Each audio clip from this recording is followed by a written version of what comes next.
Hello and welcome to the Spice Report. Well, we're just 2 weeks in and already it's been a hell of a year. I think I preferred 2020. We've had Trump's army of morons storming the Capitol. Protesters marched through the halls of Congress. Full new lockdown.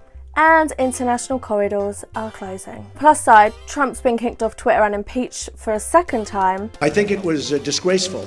Kim Kardashian is divorcing Kanye and she's promised her family's reality show has come to an end. And the vaccines are being rolled out. Just a little prick. It's a flu shot. So, it looks like the rest of 2021 could be looking up. Habanero headliner.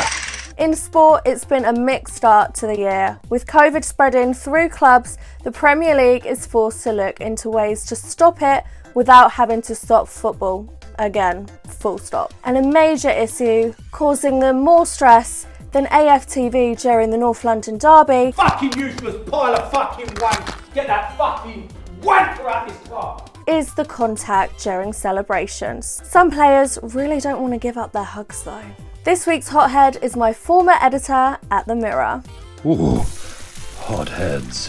What's happening? Matty Lawless here at the Cactus Inn. What is my moan this week? This whole hoo-ha about celebrations. Look, fair play, the coronavirus protocols are the protocols. Footballers do need to abide it, but come on. I mean, we're not really having a pop at cricketers or rugby players or, it all seems to be footballers getting singled out. What's that all about? Anyway, they could just be like Arsenal, not score at all. Have a good weekend. Derby have appointed a new permanent manager. You know, that bloke that's married to Agatha Christie. After more than 200 goals and over 100 assists and countless tabloid headlines, the living legend that is Rooney has hung up his boots for one last time, announcing his retirement from playing yesterday. The transfer window is well underway and as usual, I'm totally underwhelmed. With just 50 deals done across 20 teams so far and talk of the window, Ozil's future is still uncertain. However, I'm back on the transfer list. The corridor may be shut for us, but it's not going to affect the elite players in this transfer window. But it may affect elite players' sex lives as Man City's Mendy comes under fire yet again for another breach of lockdown rules. Reportedly flying in a Greek beauty for 4 days of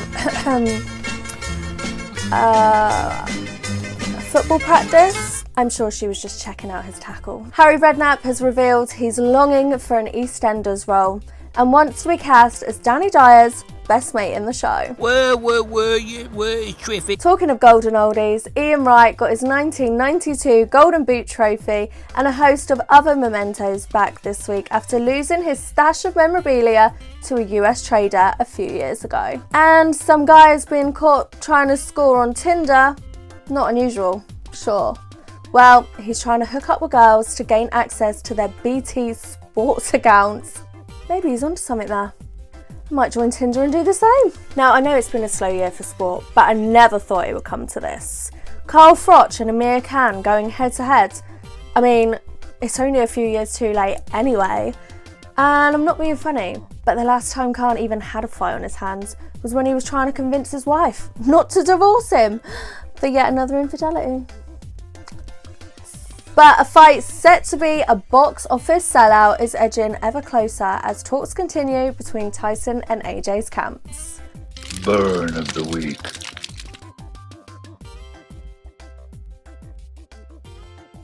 It's been 2 years since Arsenal's Bellerin sustained a major ACL injury and he's been documenting his recovery from surgery over on his YouTube channel.